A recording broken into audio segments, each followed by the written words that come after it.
آل محمد. وقال الله تعالى في القرآن الكريم: أعوذ بالله من الشيطان الرجيم.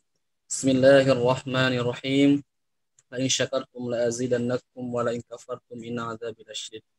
Alhamdulillah, jamaah Masjid Ansarullah, jamaah kajian bedah buletin kafah. Alhamdulillah pada sore hari ini kita bisa kembali bermuajahah di ruangan Zoom di agenda bedah buletin kafah pekanan setiap Ahad sore. Tak lupa puji dan syukur Allah Subhanahu wa taala yang luar biasa. Alhamdulillah pada sore hari ini kita bisa berkumpul di majelis ini. Salawat dan salam semoga senantiasa tercurah limpahkan kepada junjungan alam Nabi besar Muhammad sallallahu alaihi wasallam, kepada keluarganya, sahabat tabi'in sampai kepada kita umatnya, mudah-mudahan kelak di yaumil akhir kita mendapatkan syafaat. Amin ya Allah ya rabbal alamin. Alhamdulillah pada kesempatan sore ini Fakir bisa kembali untuk memimpin jalannya kajian bedah kafah edisi berapa sekarang, Ustaz? Lupa lagi kan ya. 176 ya. Ya, alhamdulillah. Setelah 2 pekan, mohon maaf Fakir tidak bisa mendampingi bersama-sama jemaah karena ada agenda silaturahmi ke beberapa keluarga di Garut dan juga sebelumnya juga sama. Jadi mohon maaf, alhamdulillah pada sore hari ini bisa kembali, insyaallah kita bersama-sama mendengarkan penjelasan ya dari guru-guru kita yang insyaallah pada sore hari ini sebagaimana biasa dari temani oleh guru kita Al-Qara Mustadin Kurniawan selaku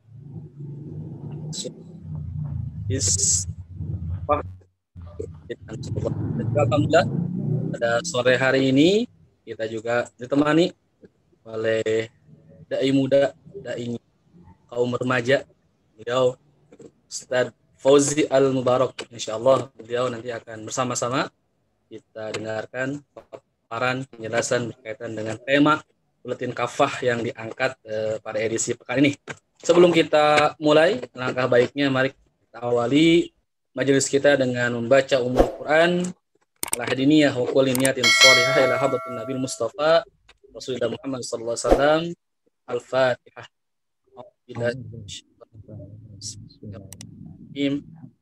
Alhamdulillahirabbil alamin arrahmanir rahim maliki yaumiddin iyyaka na'budu wa iyyaka nasta'in ihdinas siratal mustaqim siratal ladzina an'amta 'alaihim ghairil maghdubi 'alaihim waladdallin. Amin amin ya Allah ya rabbal alamin. Baik, tanpa berpanjang kalam, alhamdulillah kita sudah ada 6 partisipan insyaallah.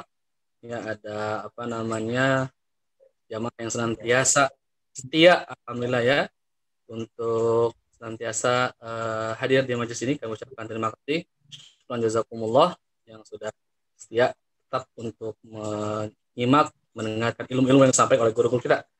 Ya, untuk selanjutnya saya persilakan kepada para Ustaz Denny Kurniawan untuk menyampaikan kalimat iftitah untuk menjelaskan berkaitan dengan tema buletin kafah kan ini mengangkat tema apa, dan juga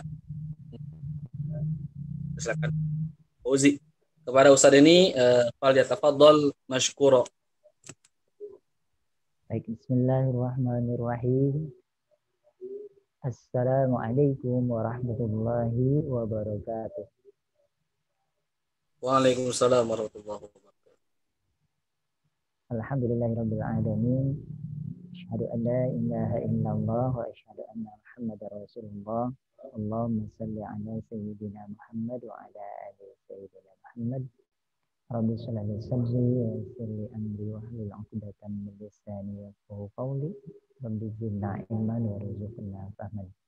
Hadirin rahimakumullah, alhamdulillah di kesempatan kita kali ini kita akan membahas buletin kafah edisi 176, yakni edisi 1 Jumadil Akhir ya, 1442 Hijriah kalau hari Jumat ya. Nah, dan mungkin kalau sekarang berarti tanggal 3 Jumadil Akhir ya. Dengan tema jaminan sosial yang sempurna dalam Islam. Hadirin rahimakumullah, di buletin ini dipaparkan bagaimana kondisi pandemi yang sudah 1 tahun ini berlangsung. Ini tentunya menimbulkan kondisi sosial yang sangat memprihatinkan karena banyaknya pekerja ya itu terkena PHK ya, sehingga ini tentunya katurung katutuh bahasa Sunda nama ya, sudahlah kondisi pandemi, kemudian dia tidak mendapatkan pekerjaan untuk memperoleh penghasilan ya, sebagai kewajiban memberikan nafkah kepada keluarga. Nah, ini tentunya hal yang menjadi benang kusut ya pada kesempatan kali ini, karena masing-masing juga istilahnya seakan berlepas tangan ya dari permasalahan ini gitu. Yang tentunya yang menjadi korban adalah masyarakat, karena kalau semuanya itu diserahkan kepada masyarakat, ya masyarakat bisa apa gitu ya, karena sebenarnya yang memiliki tanggung jawab dalam jaminan sosial ini bukan masing-masing individu yang ada di masyarakat, tetapi seharusnya adalah negara ya, negara yang telah diserahi amanah untuk ngatur ya, bukan hanya sumber daya alam tapi juga sumber daya manusia. Ini dua hal yang menjadi kewajiban dan tanggung jawab yang dibebankan kepada penguasa. Nah, untuk itu pada kali ini insya Allah kita akan bahas lebih panjang lebar lagi. Nanti akan disampaikan oleh Ustaz Fauzi ya, berkenaan dengan bagaimana jaminan sosial yang sempurna di dalam Islam. Untuk itu kepada Ustaz Fauzi, falyatafaddal mashkura. Assalamualaikum warahmatullahi taala wabarakatuh. Waalaikumsalam warahmatullahi wabarakatuh. Alhamdulillahilladzi arsala rasulahu bil huda wa dinil haqq liyudhhirahu ala dini kullihi walau karihal musyrikun. Asyhadu an la ilaha illallah wahdahu la syarikalah wa asyhadu anna Muhammadan abduhu wa rasuluhu alladzi la nabiyya wa la rasula ba'dah. Alhamdulillah, para hadirin yang dirahmati Allah, ya, pada kesempatan kali ini saya diberikan amanah untuk sedikit membahas jaminan berkaitan dengan kafah edisi 176 berkaitan dengan jaminan sosial yang sempurna di dalam Islam. Ya, sebagaimana yang kita ketahui bersama bahwasanya pandemi ini masih berlangsung dan juga korban jiwa masih terus bertambah. Tina pamika tinggal tina angka grafis begitu ya. Dari grafisnya itu sepertinya belum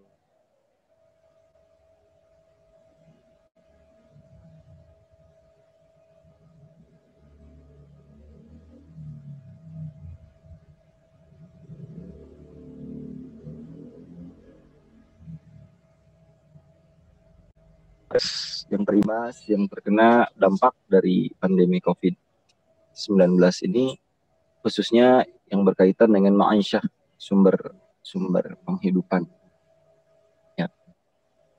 Kalau kita melihat hari ini bagaimana banyak masyarakat kita yang pasca pandemi ini kemudian mereka kehilangan mata pencahariannya.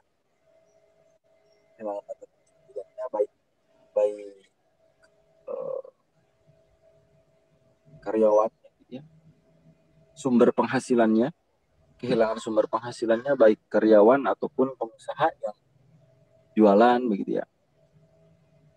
Itu juga sama gitu, ya, mengalami kesulitan terdampak pandemi COVID. Maka dari itu ya kita harus sedikit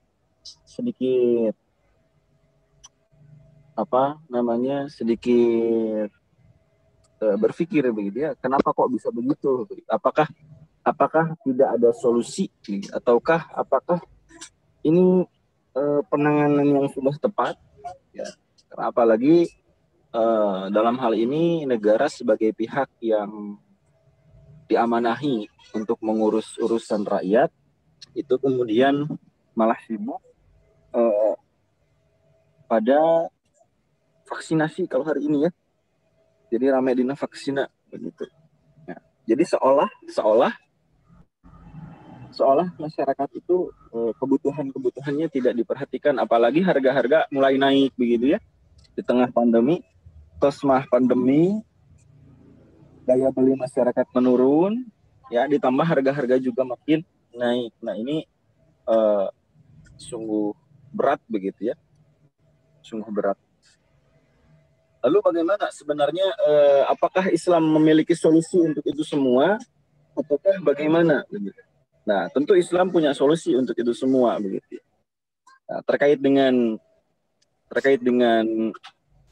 jaminan sosial itu ya, khususnya ya kita berbicara dalam masa pandemi ini memang setali tiga uang antara negara dengan masyarakat itu tidak bisa dipisahkan. Ya, termasuk di dalamnya adalah individu ini adalah bagian dari masyarakat.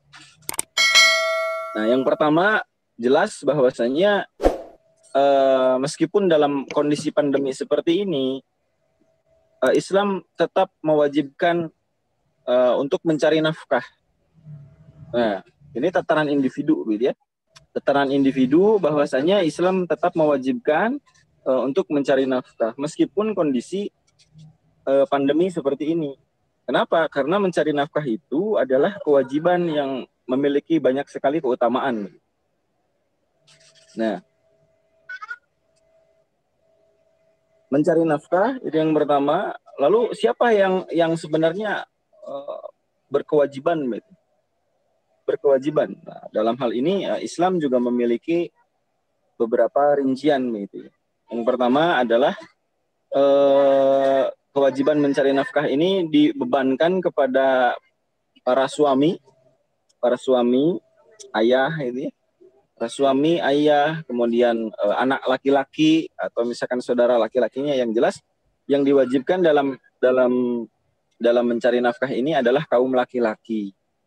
Nah, kepada siapa diberikannya? Ya, tentu kepada kaum ibu yang kemudian ada di rumah.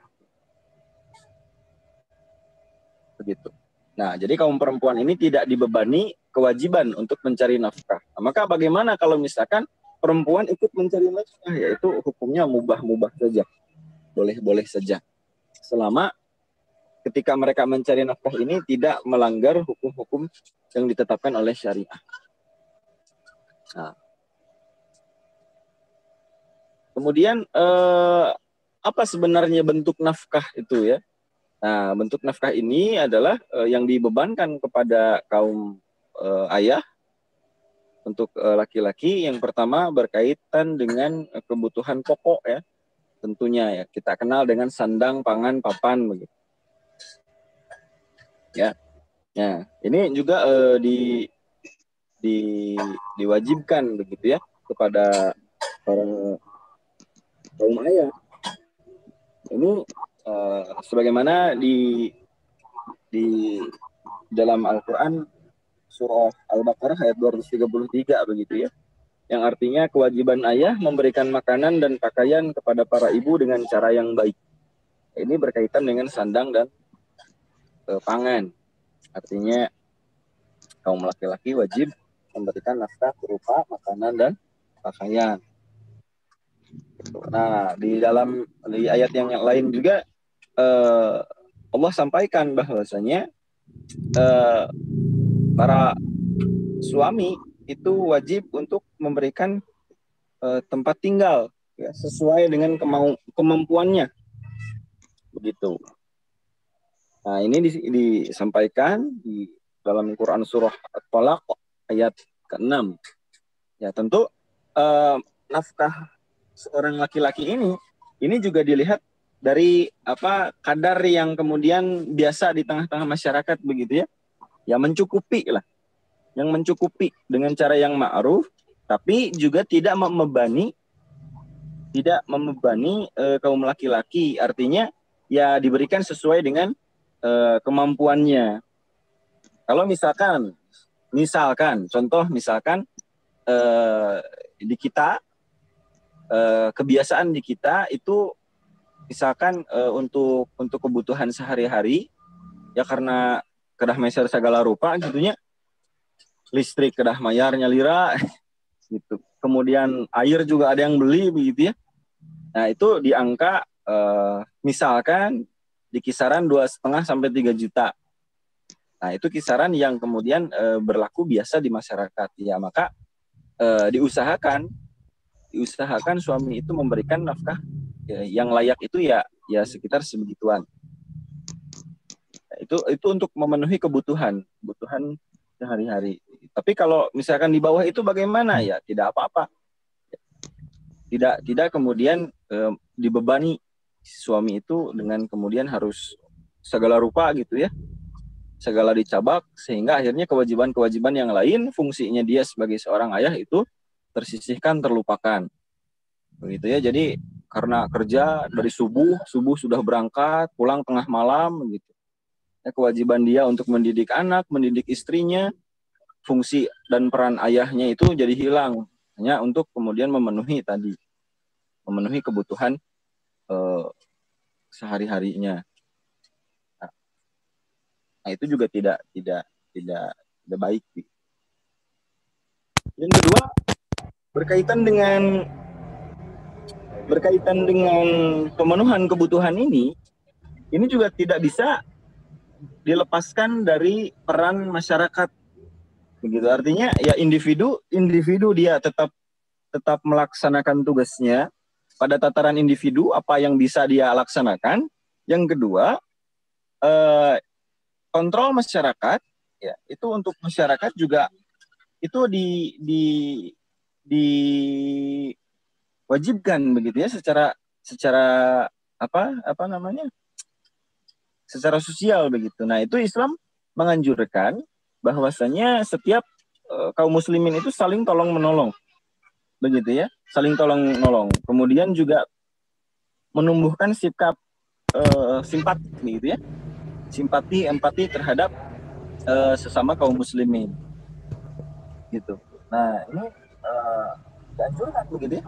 Ini dianjurkan dalam Islam, dan bahwasanya kita kan sesama kaum muslim itu adalah saudara begitu ya. Nah, ini juga berlaku pada masa pandemi seperti ini, sangat membantu.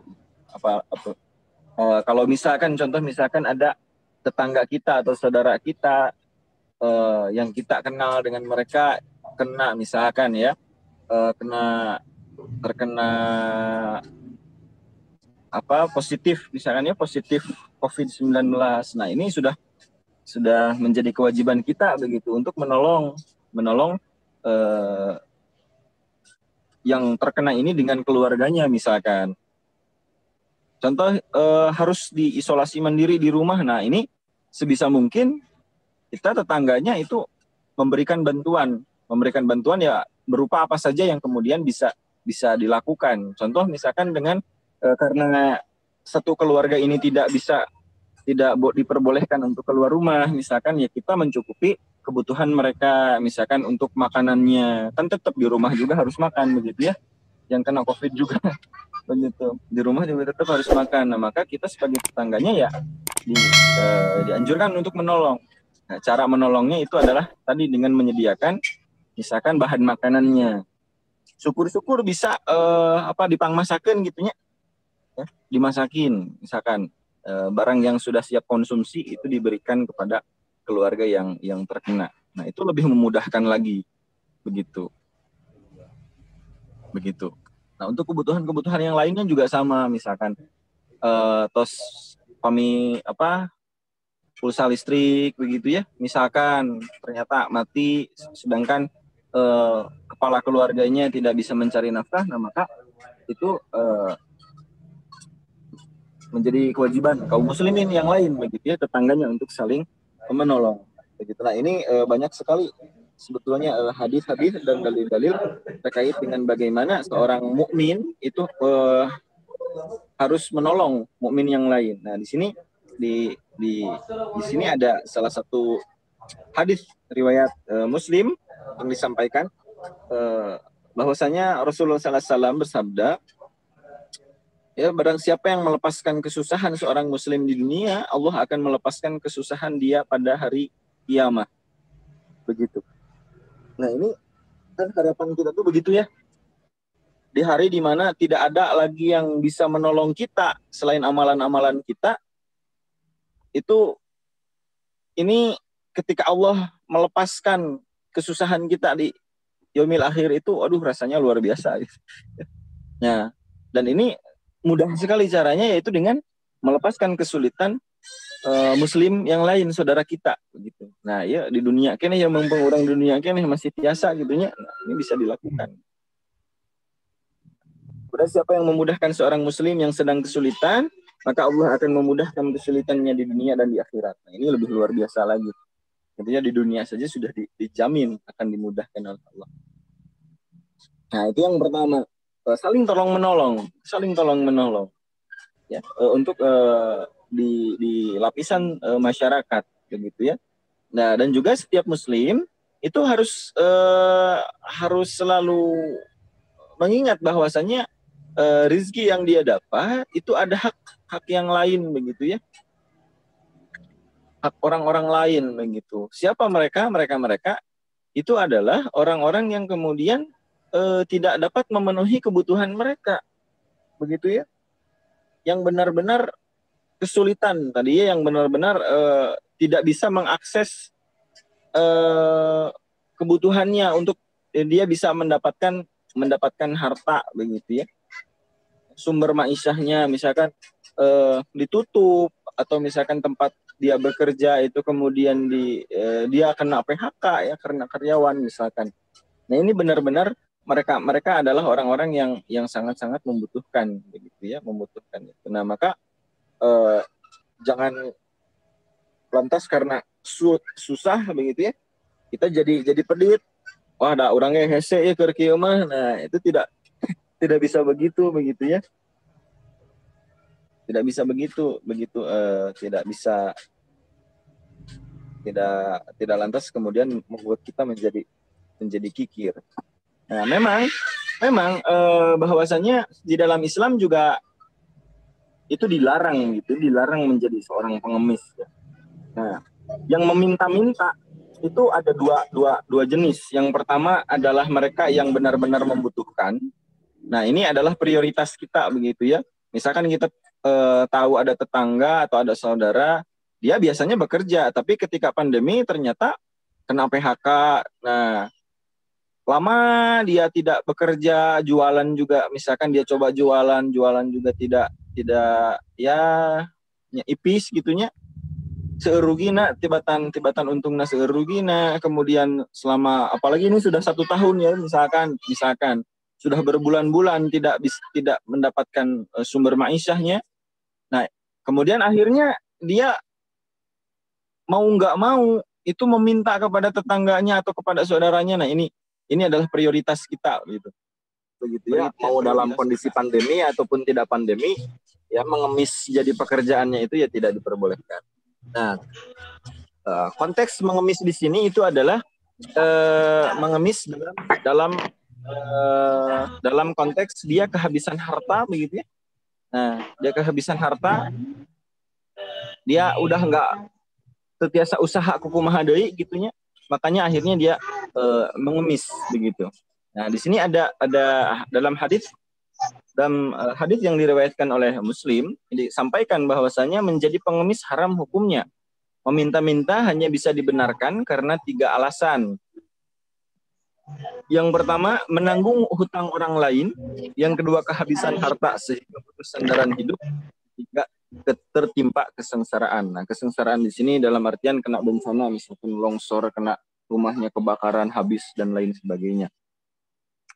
Begitu. Nah, juga ketika kita melihat, oh ini ada tetangga kita misalkan, atau ada saudara kita yang terkena demikian, yang tertimpa musibah yang demikian, nah maka sudah menjadi kewajiban kita begitu ya untuk peduli terhadap mereka. Dan bahkan ada ancaman ketika kita mengabaikan mereka yang membutuhkan.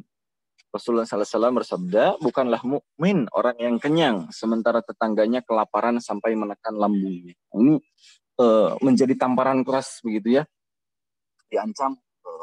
Laisal mu'minun ya, laisal mu'minu. Jadi bukanlah seorang mukmin. Nah, ini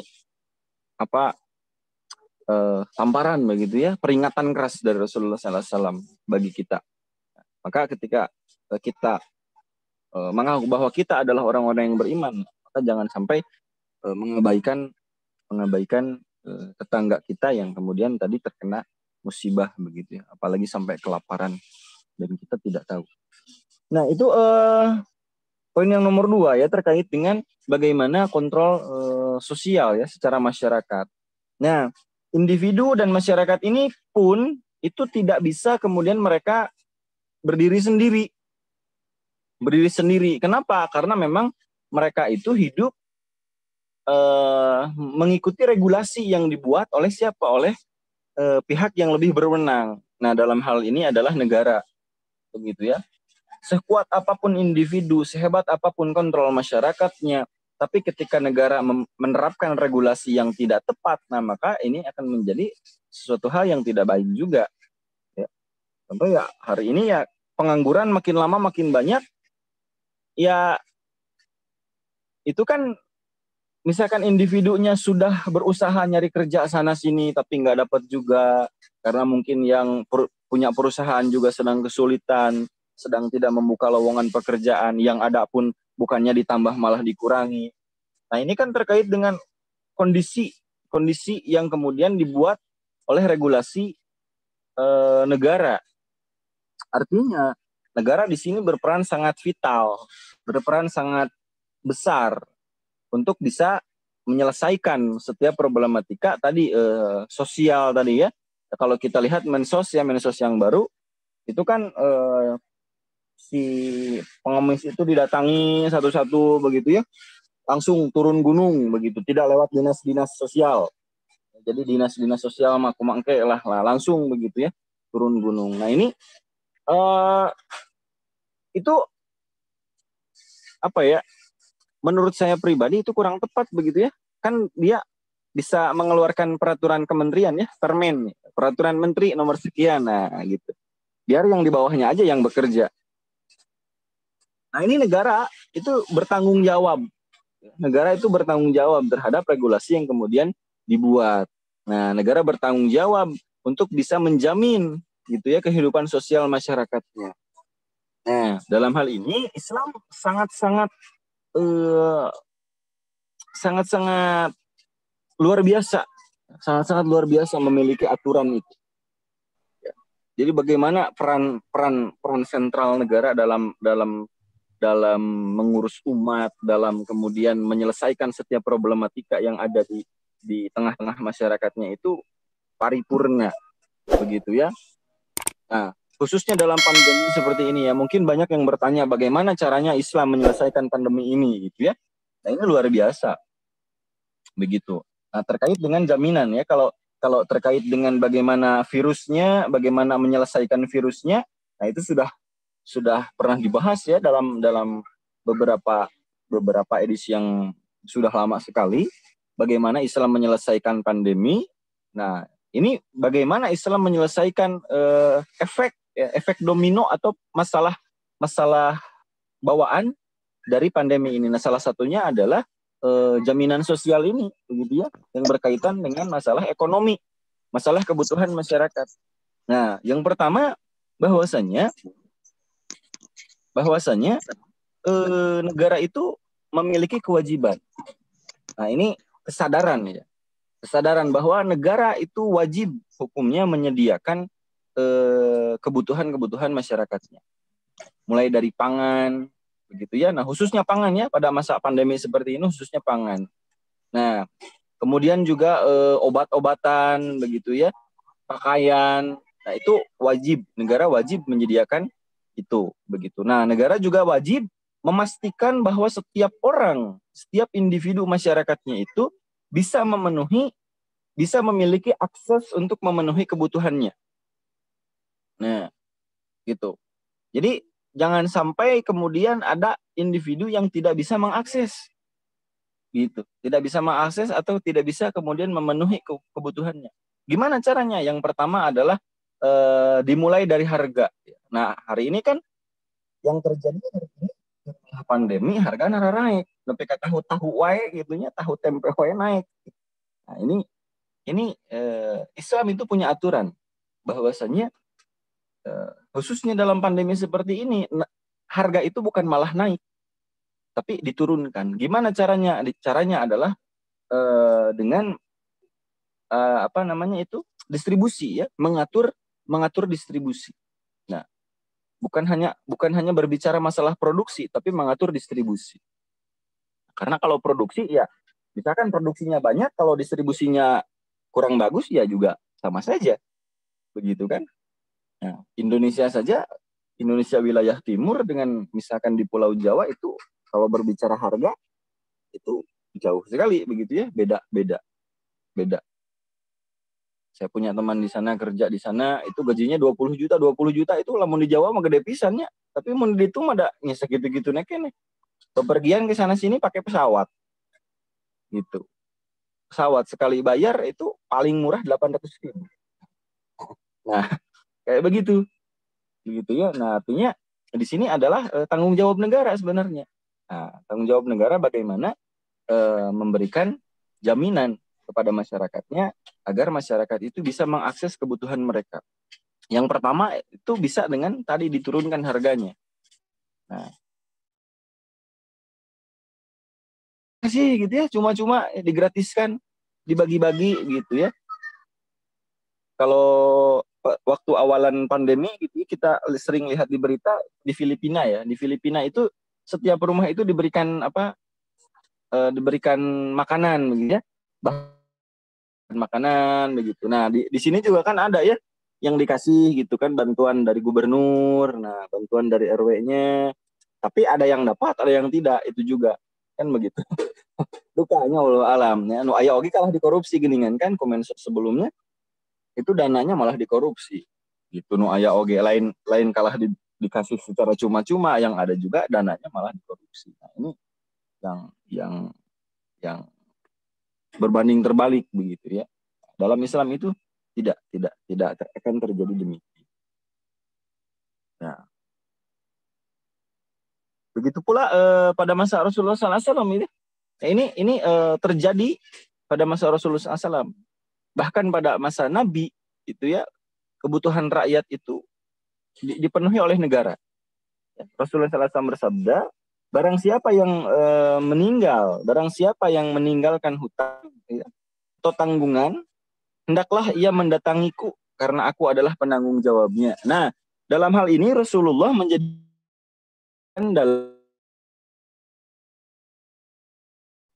tapi kapasitas beliau sebagai periayah umat, pengurus umat. Dalam hal ini kan Rasulullah sudah menjadi kepala negara di Madinah waktu itu. Jadi bukan beliau sebagai nabi, da ieu mah nabi gitunya. Jadi umat kaum muslimin, nah semuanya ditanggung sama beliau begitu yang punya hutang. Lah ayeuna mapan Rasulullah terus wafatnya ribuan tahun silam, 1400 tahun silam sudah wafat. Nah, terus selamun misalkan kapasitas di sini berbicara kapasitas Rasulullah sebagai nabi atau hadis itu tidak berlaku kan gitunya. Nah, mudahnya logikanya seperti itu. Nah, maka di sini Rasulullah kapasitasnya itu sebagai kepala negara, sebagai peri-ayah begitu. Karena di sini disampaikan bahwa hendaklah ia mendatangiku karena aku penanggung jawabnya. Nah, ini luar biasa begitu ya. Nah, ini pada masa Rasulullah pun begitu. Nah, di sini dijelaskan oleh Imam Syaukani begitu. Ketika Allah Subhanahu wa taala memberikan kemenangan kepada kaum muslimin pada satu negeri dan berlimpah harta, maka siapa saja yang meninggal dalam keadaan memiliki hutang, ia berhak dilunasi hutang-hutangnya dari Baitul Mal kaum muslim. Nah, Baitul Mal itu adalah salah satu jihaz. Jihaz itu apa ya? Bagian struktural dari negara daulah Islam, dari negara Islam. Begitu. Nah, Baitul Mal ini adalah bagian yang mengatur pemasukan dan pengeluaran kas negara. Gitu. Nah, ini luar biasa. Ya. Nah, begitu pula dilanjutkan pada masa setelahnya, masa Khulafaur Rasyidin. Begitu bagaimana jaminan sosial ini juga terlaksana secara sempurna. Nah, ada pada masa Khalifah Umar bin Al-Khattab begitu ya. Ya. Ketika itu mengalami paceklik lama sekali ya pada tahun 18 Hijriyah setelah pelaksanaan haji waktu itu sepanjang tahun tidak turun hujan jadi kemarau terus jadi gagal panen begitu ya banyak yang gagal panen gitu sampai tanah berwarna kelabu gitu ya karena debu semua. Nah di sini para ahli sejarah masa itu disebut sebagai Am Ramadah tahun abu. Jadi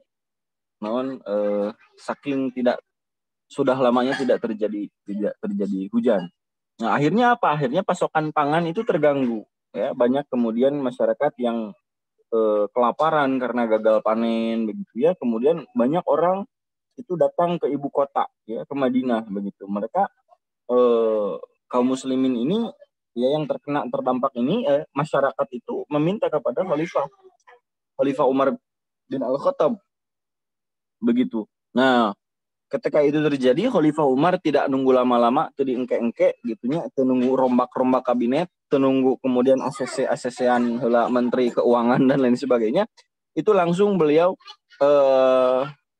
menyediakan dapur massal gitu. Langsung disediakan bagi siapa saja yang kemudian kelaparan ketika itu disediakan dipang masakeun gitu. Disediakan dapur massal. Kemudian juga Khalifah Umar waktu itu langsung mengirim surat kepada para gubernur begitu ya di sekitaran di dalam daulah Islam waktu itu. Nah, maka alhasil ya waktu itu kemudian Abu Ubaidah bin Al-Jarrah itu membawa 4.000 hewan tunggangannya ya dipenuhi makanan.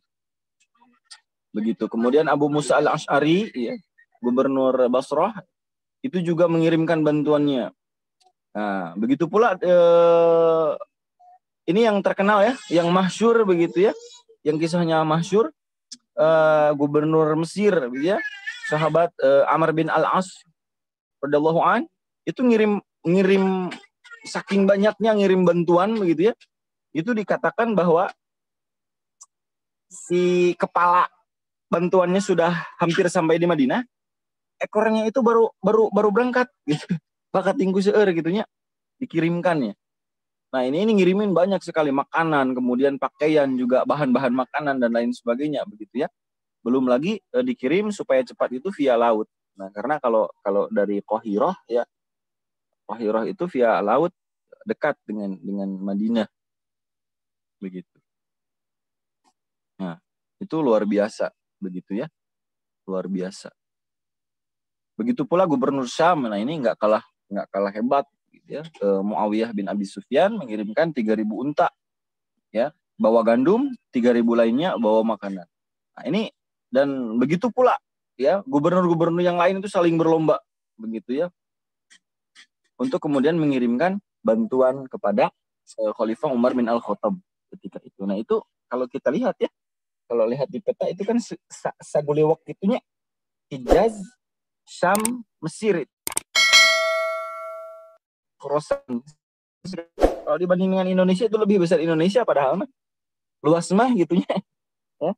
Kalau luas mah gitu. Nah,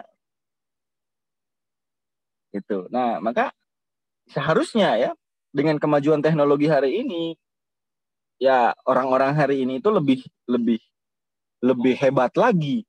Harusnya lebih hebat lagi Pak daripada masa Sayyidina Umar. Kalau Sayyidina Umar kan dulu ngirim suratnya itu dikirim pakai kuda. Lama. Kalau sekarang kan bisa di email, bisa ditelepon. Gitu. Ngirimnya juga nggak bikin kafilah gitunya. Oh, Pak Untuy itu kedah yang nama ayah kapal gitunya via udara bisa. Apalagi ya lebih besar lagi. Nah, ini harusnya itu lebih efisien lagi. Begitu.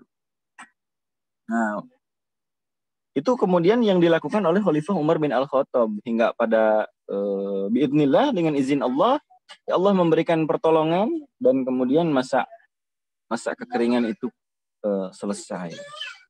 Nah, mungkin pertanyaannya itu menang loba harta gitu di mana gitu ya. Nah, ini luar biasanya salah satu luar biasanya Islam pun begitu ya.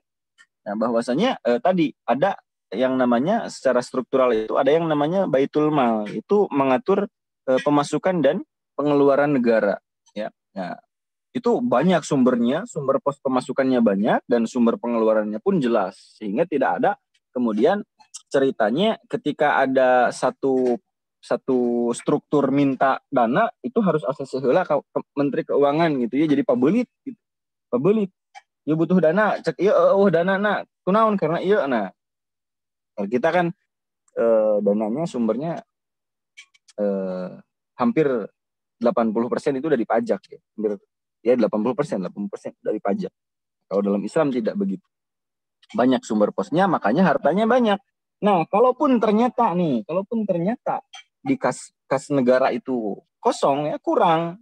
Nah, maka khalifah itu menarik yang namanya doribah pajak gitu ya. Tapi pajak ini beda dengan pajak yang kita kenal hari ini. Kalau kita kenal hari ini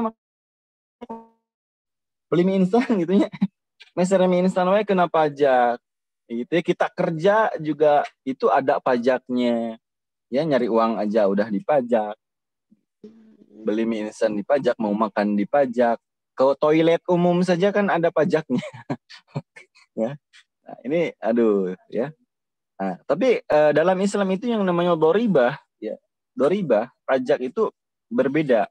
Nah, pajak itu dalam Islam itu tadi yang pertama itu tidak dilakukan selalu ditarik pajaknya, ya. Jika ayeuna gitunya. Nah, tapi memang dalam kondisi benar-benar negara itu tidak punya kas dan negara itu tidak bisa menarik pos-pos atau sumber pemasukannya. Itu catatannya. Jadi negara itu sudah tidak bisa lagi menarik kas ya. Dari sumber daya alam nggak bisa, dari kemudian jizyah itu juga sudah tidak bisa ya. Ketika kemudian ghanimah ya, ekspedisi jihad atau ghanimah dan lain sebagainya tidak bisa, tanah kharajiyah juga tidak bisa ditarik dan lain sebagainya. Nah, maka diambil doribah pajak. Nah, yang pertama tadi ya syaratnya darurat. Yang kedua itu tidak semua warga dipungut. Ya, yang dipungut itu adalah orang-orang yang kaya saja begitu. Bahkan jumlahnya pun tidak banyak. Jumlahnya pun tidak banyak. Begitu ya. Tidak banyak ya. Mohon nanti dikoreksi Ustadz ya. Saya lupa ingat. Jadi saya pernah membaca itu bahwasanya ini terjadi pada masa Sayyidina Umar radhiyallahu an ketika menarik doribah itu semuanya waktu itu yang memberikan pendapat itu adalah Sayyidina Ali. Begitu ya, Sayyidina Ali. Jadi batas yang disebut orang kaya itu adalah mereka yang memiliki cadangan dinar sebanyak 1.000 dinar. Gitu. Jadi kalau punya harta cadangan, harta simpanan sebanyak 1.000 dinar, nah maka ini kemudian kena doribah, ditarik pajaknya. Dan jumlah pajaknya, jumlah doribahnya itu pun hanya sebatas untuk memenuhi kekurangan kasnya saja. Contoh misalkan negara kekurangan kas itu 2.000 dinar. Nah, kalau mengikuti tadi yang diterapkan ya Sayyidina Ali, 1.000 yang punya 1.000 dinar itu ditarik doribahnya. Anggaplah yang punya 1.000 dinar itu 1.000 orang. Ayeuna kebutuhan 2.000, yang dibutuhkan 2.000, yang punya 1.000 dinar 1.000 orang. Artinya satu orang itu cuma ngasih 2 dinar. Pajak pun tidak memberatkan begitu. Nah, ini luar biasanya daulah Islam ya. Masalah pajak pun benar-benar tidak memberatkan. Nah, itu ada batasannya begitu ya. Mohon nanti dikoreksi, saya lupa ingat. Ya, itu pada kondisi saking sempurnanya Islam, pada kondisi negara tidak punya kas pun ada solusinya. Ada solusi yang kemudian bisa dilakukan, dan solusinya pun praktis, efisien, dan tidak memberatkan. Begitu ya. Jadi nu miskin mah ketika negara nggak punya kas juga ya mereka tidak akan dicak deh gitunya, mau diperit deh. Nah, kalau sekarang mah kan yang mohon maaf begitu ya, yang kemudian mereka hidupnya kurang mampu, itu tetap juga ya kena pajak. Pajaknya mungkin tidak lewat kantor pajak ya, kayak harus store SPT tahunan begitu. Enggak ada mual kena mual gitu. Tapi ya tadi dengan membeli bahan pokok saja itu ada kena yang namanya PPH ya. PPN, pajak pertambahan nilai. Nah, ini luar biasa gitu ya. Ya itu bagaimana Islam itu saking sempurnanya begitu ya, menjamin kebutuhan rakyat. Yang pertama dari individunya itu kemudian benar-benar dijaga dari sisi sendiri begitu ya. Individunya sendiri itu didorong untuk kemudian mencari nafkah. Yang kedua dari lapisan masyarakatnya itu kemudian diberikan didorong untuk saling tolong menolong begitu ya, saling mengingatkan antara masyarakat, antara individu dengan individu yang lain. Dan yang ketiga dari lapis negara itu memberikan regulasi atau aturan-aturan, undang-undang yang memang memudahkan masyarakatnya untuk mengakses kebutuhan mereka. Begitu. Nah, itu misalnya. Ya, bukan dengan pencitraan ya kayak tadi. Saya nggak mau sebut bisa kena ITE.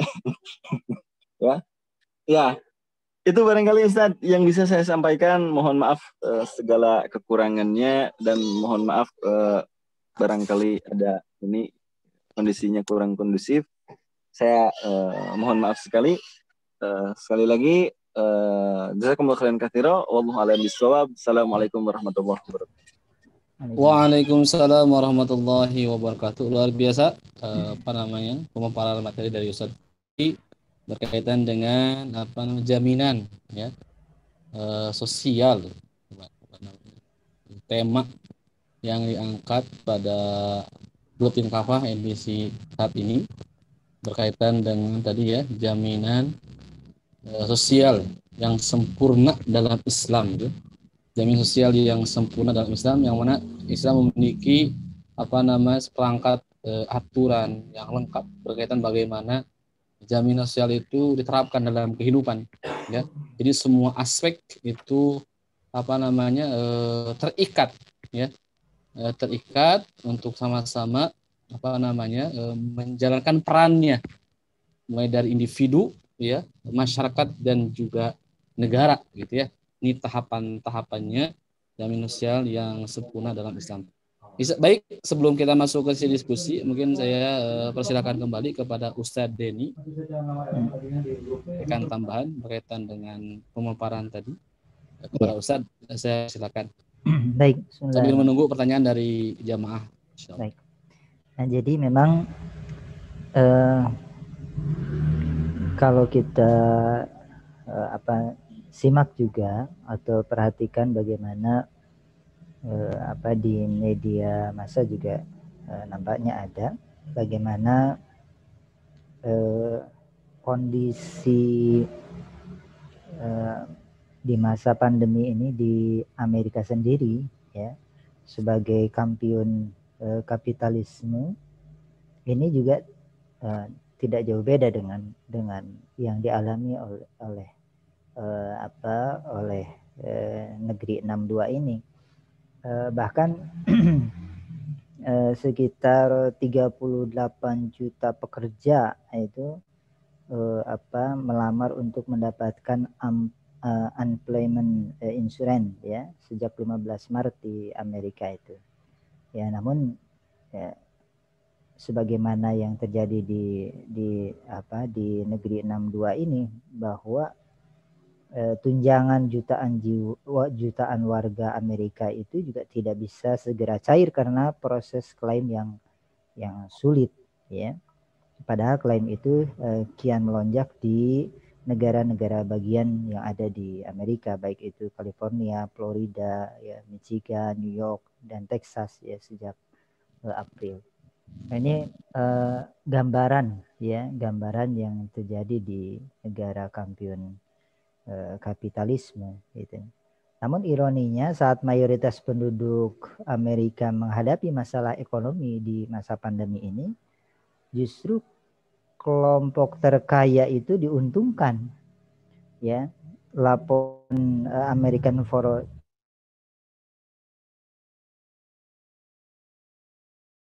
itu tumbuh 15% 434.6.500 triliun rupiah. Jangan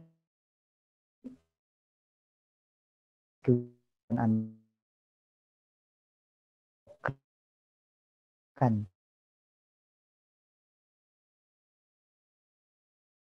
ya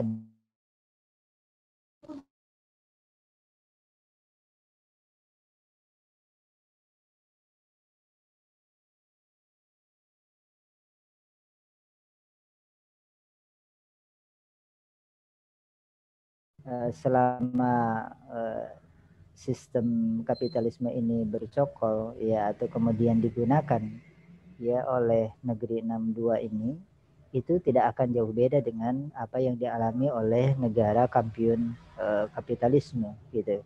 Bahkan bisa jadi kecenderungannya akan jauh lebih buruk gitu ya, akan jauh lebih buruk. Mengapa? Karena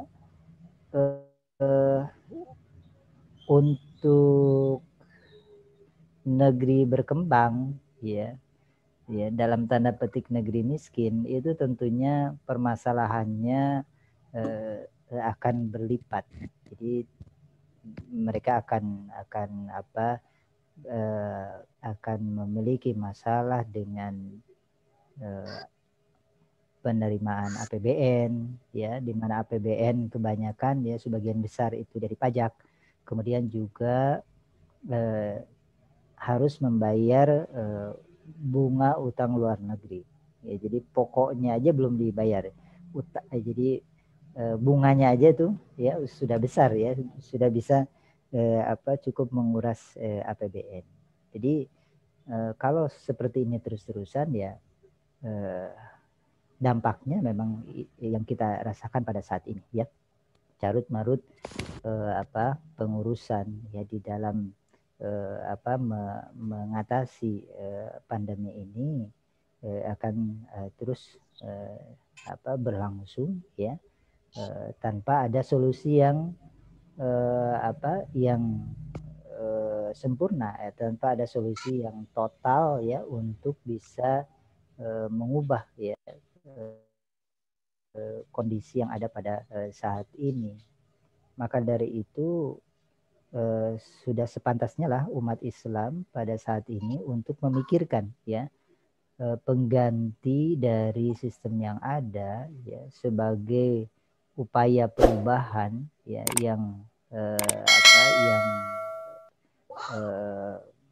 mendasar ya, di mana secara keyakinan kita sebagai seorang muslim bahwa satu-satunya ideologi yang mampu untuk memberikan ya jaminan sosial ini secara sempurna ya sesuai dengan apa yang menjadi ketentuan ya di dalam syariat Islam ya itu hanya bisa dilakukan ya dengan sistem Islam itu diterapkan. Sebagaimana tadi disampaikan oleh Ustaz Fauzi ya, bagaimana kurun waktu sekitar lebih dari 13 abad ya Islam itu berdiri kokoh ya di dalam kehidupan di dunia ini kaum muslimin ya tentunya yang melingkupi hampir 2/3 belahan dunia ya atau daerah yang ada di dunia ini, maka kita bisa perhatikan bagaimana perbandingan antara peradaban Islam ketika itu dengan peradaban Eropa dan Amerika yang justru ketika itu sangat terbelakang gitu ya. Maka kita bisa menemukan korelasi bahwa ideologi Islam itu ya hanya mampu bisa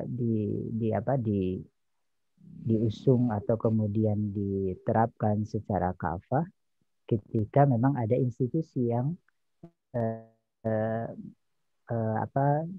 dapat menerapkan hal ini secara sempurna ya. Nah, maka kita tidak bisa berharap banyak ya kepada bantuan asing misalnya ataupun kepada sistem yang ada pada saat ini ya kecuali kita mengupayakan ya secara lebih keras lagi ya untuk menyegerakan ya upaya penegakan sistem Islam ini agar permasalahan kesenjangan sosial ini kemudian juga jaminan sosial ini segera bisa diatasi. Ya tentunya ini adalah upaya yang menyeluruh ya dan ini diawali dengan upaya kita ya untuk memahamkan ya di tengah-tengah masyarakat kaum muslimin bahwa hanya Islamlah yang mampu memberikan ya solusi ya yang tuntas atas permasalahan jaminan sosial ini. Allahu a'lam bishawab. Baik. Jazakallah Ustaz Deni dan Ustaz Fauzi. Alhamdulillah. Kita insya Allah sekarang masuk ke sesi tanya jawab. Ya baik, ini ada pertanyaan. Oh ini mengingatkan ya, 10 menit lagi putus. Nah, ini mohon maaf. Sebelum terputus saya bacakan pertanyaannya. Bismillah.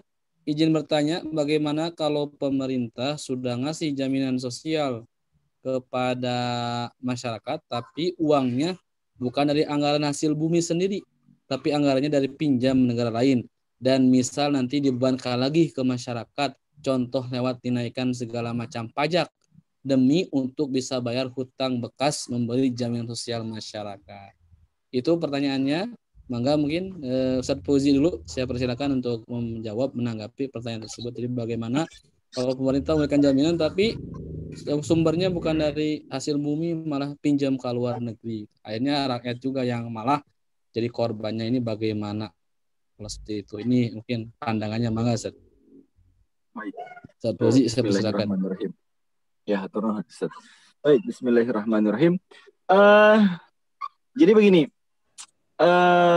harus dipahami dulu sebenarnya. Yang pertama, negara menarik hutang itu untuk apa? Yang kedua, pos sumber yang bisa ditarik ya, sumber harta yang bisa ditarik oleh negara itu apa saja. Nah, maka kita bisa kemudian mengambil kesimpulan begitu ya, ketika ada permasalahan yang memerlukan harta dari negara, nah maka itu bisa dilihat begitu ya, apakah terpenuhi, tercukupi atau tidak. Nah, bagaimana kalau misalkan jaminan sosialnya itu diambil dari hutang? Nah, yang pertama, tadi ya harus dilihat dulu sumber pemasukan negaranya. Nah, di negara kita, gitu ya, di negeri ini sumber pemasukan itu tadi saya sampaikan bahwasanya 80% itu dari pajak. 80% itu dari pajak. Nah, gitu ya. Adapun sumber daya alam itu yang ditarik pajaknya. Ya, ya, yang ditarik itu pajaknya. Benar. Jadi Bukan ada hasil. bukan hasilnya. Betul, bukan hasilnya. Saya contoh misalkan Pertamina. Gitu ya, Pertamina. Pertamina itu BUMN. Mengelola tambang minyak. Nah, Pertamina ini kemudian menjual hasil pengolahan tambang minyak itu kepada masyarakat. Nah, kalau kita lihat kan ada jenis SPBU ya. SPBU itu kan ada dua, ada yang punya negara, ada yang punya masyarakat, ya, ada yang punya swasta perorangan, gitu ya, punya warga. Nah, yang paling banyak itu yang punya warga. Nah, Pertamina yang masuk ke negara, itu adalah dari hasil dari laba Pertamina yang dijual kepada masyarakat, gitu. Jadi mekanismenya sebenarnya mirip, ya, serupa dengan pajak. Harta yang diambil, kalau pajak itu kan kalau dari KBBI itu apa itu pajak? Pajak itu adalah harta yang diambil oleh negara dari rakyatnya. Nah, sedangkan dalam hal ini Pertamina itu menjual artinya ayah untungan, gitu ya, batian. Pertamina. Nah, menjual ke swasta, ke perorangan, ke si yang punya SPBU, nah itu ada labanya. Masuk kemudian ke Pertamina, dari sini, dari Pertamina ini, dikalkulasi, nanti ada yang kemudian masuk ke dalam kas negara. Nah, sama halnya dengan pajak. Pajak pun begitu. Gitu-gitu kan ya. Nah, jadi sebenarnya tidak kemudian sumber daya alam itu dikelola negara, masuk ke kas negara. Tidak begitu. Gitu. Tapi hasil dari tadi kalkulasi untung ruginya yang dimasukkan ke negara. Nah, maka konyol sebenarnya ya. Konyol ketika kemudian ini ada pandemi, butuh dana, langsung ngutang lah, gitu. Kenapa? Karena memang sistemnya tidak bisa sistemnya itu tidak memungkinkan negara untuk mengambil uang dalam jumlah besar meskipun sumber daya alamnya banyak. Begitu pula dengan penambakan atau kemudian pembangkit listrik atau kemudian juga dengan barang-barang tambang, freeport, ya kita kan menarik royalti, nah gitunya, jadi narik ampasnya doang, emasnya makan di sana kan itu, ampasnya di sana tadi. Gitu. Nah, orang tambang juga sama. Nah, artinya memang sistemnya tidak memungkinkan negara untuk menarik uang dari hasil sumber daya alam. Akhirnya apa? Akhirnya negara ini ya mau nggak mau fokus pada penerimaan pajak. Sedangkan penerimaan pajak sebagaimana kita tahu sendiri macet ya. Sudah cash flow-nya macet. Yang kedua dikorupsi deh, gitunya. Sebagaimana kita tahu ya, yang menarik uang dari harta yang besar dari sumber daya alam. Karena ditariknya adalah dari remah-remahnya saja, dari ampasnya aja. Itu barangkali Ustaz. Enggak, kalau mau ditambahkan, wallahu a'lam. Baik, dan jazakallah Ustaz Fauzi berkait dengan pertanyaannya. Jadi ini beliau menyimpulkan bahwa berkaitan dengan ini ya, negara, ya, bahwa salah satu pendapatan negara itu memang yang terbesar adalah pajak, ya, hampir tadi 80%. Jadi bukan sumber daya alam yang menjadi salah satu sumber pendapatnya, tetapi justru itu malah keluar, ya, bocor, ya, dimanfaatkan oleh negara luar, dalam hal ini negara kapitalis, dan itu pun juga walaupun ada keuntungan hanya sedikit, gitu ya, royalti yang diambil oleh pemerintah, gitu, termasuk contoh Freeport dan sebagainya. Justru yang besarnya itu adalah diambil, dibawa oleh negara-negara kapitalis. Itu pertama, jadi sumber kita justru tidak ada, ya. Hampir 80% itu dari pajak. Intinya minta ke rakyat gitu ya. Sebenarnya kalau kita lihat dari sumbernya juga sudah terlihat bahwa tidak ada sebenarnya peran negara menjamin ya, menjamin rakyat ini, karena rakyat sendiri yang sebenarnya mah dengan pajak kita ya dipaksa untuk bayar semua pajak dalam semua aspek gitu ya, setiap aspek istilahnya mah kehidupan kita itu dikenakan pajak. Jadi sebenarnya dalam konteks negara kapitalis itu tidak ada peran negara sebagai penjamin ataupun memenuhi kebutuhan rakyatnya. Semuanya itu dikembalikan kepada rakyat.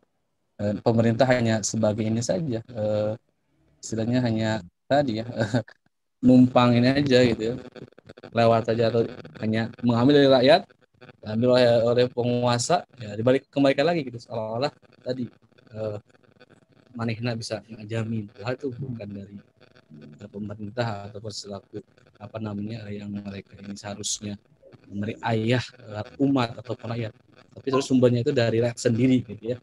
Apalagi ini ketambah ngutang gitu ya, ngutang ke luar negeri yang mana itu pasti akan memberikan beban kembali kepada rakyat ketika tidak mampu ataupun tadi harus membayar hutang itu kan harus dibayar itu. Dan tentunya dalam dunia kapitalisme ini tidak ada hutang yang murni bayarnya sama seperti kita minjam, tetapi pasti ada tambahan. Itulah riba yang terbesar dalam konteks kehidupan negara hari ini, termasuk negeri-negeri kaum muslimin yang memang termasuk negara yang negara ketiga gitu ya, negara yang terus berkembang katanya, tidak maju terusnya berkembang, salah satunya ini dia dengan hutang. Nah sehingga otomatis negara itu akan mencari sumber-sumber yang lain untuk bisa membayar hutang dan bunganya, dan itu bunganya lebih besar dari nilai hutang pokoknya itu. Dan akhirnya ya negara kembali lagi ya menekan rakyat dengan dengan dinaikkannya nilai-nilai pajak dalam semua lini kehidupan.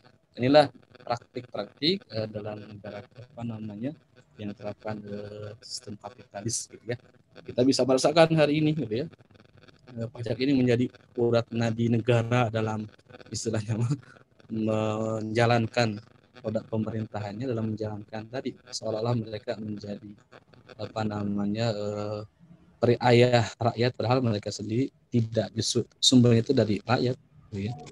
Rakyat yang dihisap gitu ya oleh penguasa, dan ya akhirnya rakyat yang harus menjamin ataupun menanggung itu semua, tidak ada peran negara. Dan inilah praktik-praktik kapitalisme. Baik, itu mungkin dari Ustadz ini ada tambahan mangga Ustadz berkaitan dengan pertanyaan ini. Jadi bagaimana tadi pertanyaan itu kalau tadi negara itu ngutang gitu ya, maka cekap Ustaz, cekap. Ya. Baik, kalau cukup ini ada 2 menit lagi ya, nggak kerasa. Ini ada pertanyaan, namun pertanyaannya ini luar biasa gitu ya. Ini mungkin informasi bagi kita ya. Ini juga alhamdulillah, walaupun pertanyaannya mungkin ya kalau dikatakan tidak ada kaitannya dengan tema ini, tapi tidak apa-apa ya. Jadi ini informasi bagi kita. Ini ada pertanyaan dari jamaah. Ini Pak Sugeng dari Kampung Paralon, Bojong Soang. Jadi sekarang ini Presiden telah menandatangani Perpres nomor 7 tahun 2021. Ini berarti baru ya. Karena di tahun ini ya, kita baru bulan pertama sudah ada tanda tangan Perpres oleh Presiden. Mengenai apa? Ini mengenai rencana aksi nasional pencegahan dan penanggulangan ekstremisme berbasis kekerasan yang mengarah pada terorisme. Bisa dilihat di sini bahwa akhirnya masyarakat dibolehkan untuk mengawasi terhadap individu atau kelompok tertentu. Pertanyaannya, kemana Perpres ini menyasar dan bagaimana kita sebagai umat Islam menyikapi hal tersebut? Ini baru ya informasinya. Saya juga ini baru tahu. Mungkin dari ini boleh ya atau bagaimana, mangga lah. Ini ada waktu 2 menit. Ustaz Fauzi atau Ustaz Denny, ini berkaitan dengan info terbaru Perpres nomor 21 tahun 2021 berkaitan dengan ini. Mangga ada informasi terbaru atau bagaimana dari Ustaz Fauzi atau Ustaz Denny, mangga. Maka Ustaz Fauzi. Ini sebenarnya lagu lama. Lagu lama di mana ketika penguasa sudah tidak berhasil ya atau tidak mampu untuk menyelesaikan berbagai persoalan yang mendera negeri ini, itu alih-alih memperbaiki malah justru mencari kambing hitam.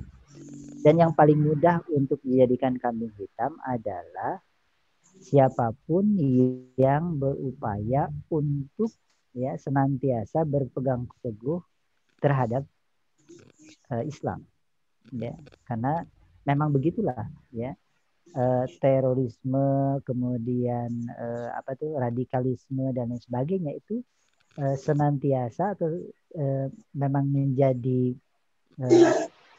jargon ya untuk mendiskreditkan ya kaum muslimin yang berupaya untuk senantiasa berpegang teguh kepada aturan-aturan Islam dan berupaya untuk menerapkannya secara kafah. Dan ini terus begitu ya, berulang sedemikian rupa.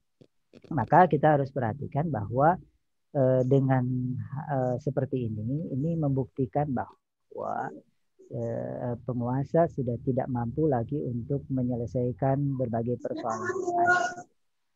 Hanya ya untuk bisa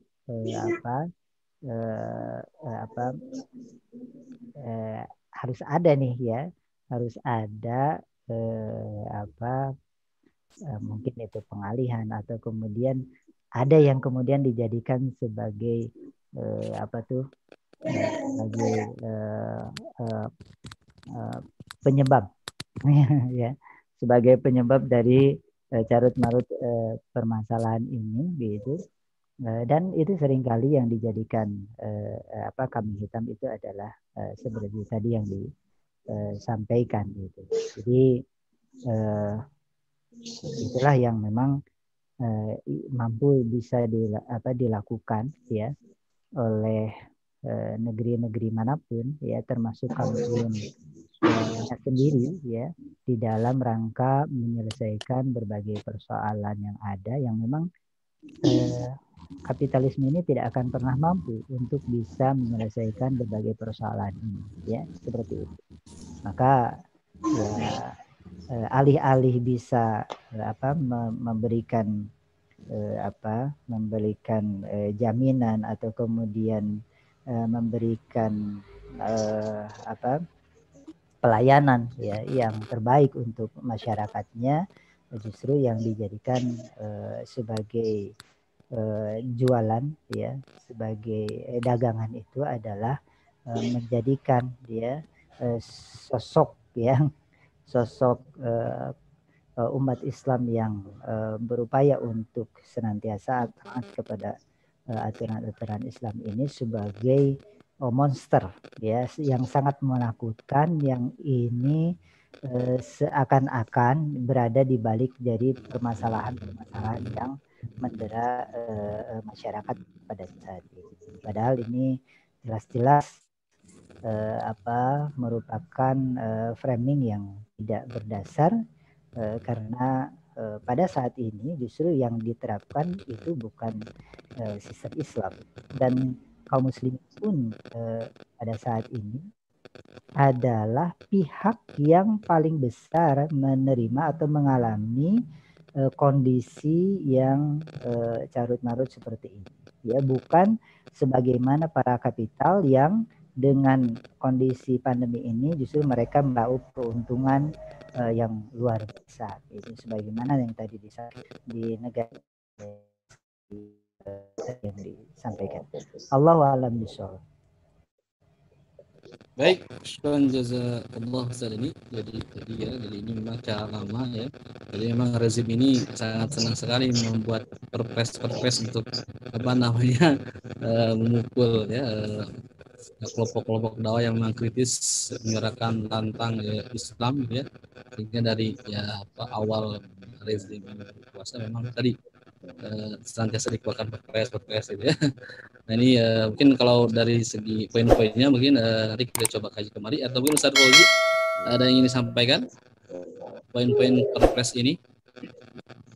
Ya, intinya adalah Itu salah satu bagian dari perjalanan untuk kemenangan Islam.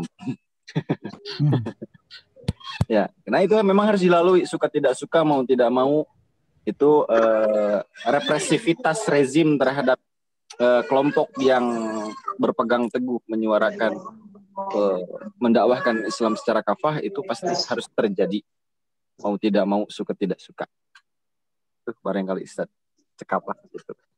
Baik, alhamdulillah itu mungkin ya terkait pertanyaan terakhir, karena kita sudah di jam 6 berkaitan dengan tadi, ini informasi baru bagi kita. Insya Allah nanti pada kesempatan lain, kalau ini nanti menjadi tema,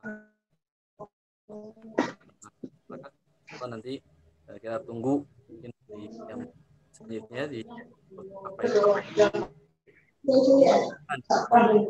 Baik, alhamdulillah kita sudah berada di penghujung acara Mudah Kafah kita ini. Insyaallah terakhir ini kami persilakan kepada dua pemateri, Pak Ustaz ini dan Ustaz Zulfi, untuk menyampaikan statement dengan kafah edisi kali ini. Mangga kepada Ustaz ini, saya persilakan. Baik, jadi pesan politis dari sang virus ya, semestinya memberi kesadaran bahwa kapitalisme itu hanyalah peradaban sampah yang tidak mampu mengatasi masalah, bahkan pasti melahirkan masalah berikutnya. Maka saatnya bagi masyarakat untuk menjadikan sistem alternatif yang mampu mengatasi krisis secara bermartabat, yakni khilafah Islamiyah.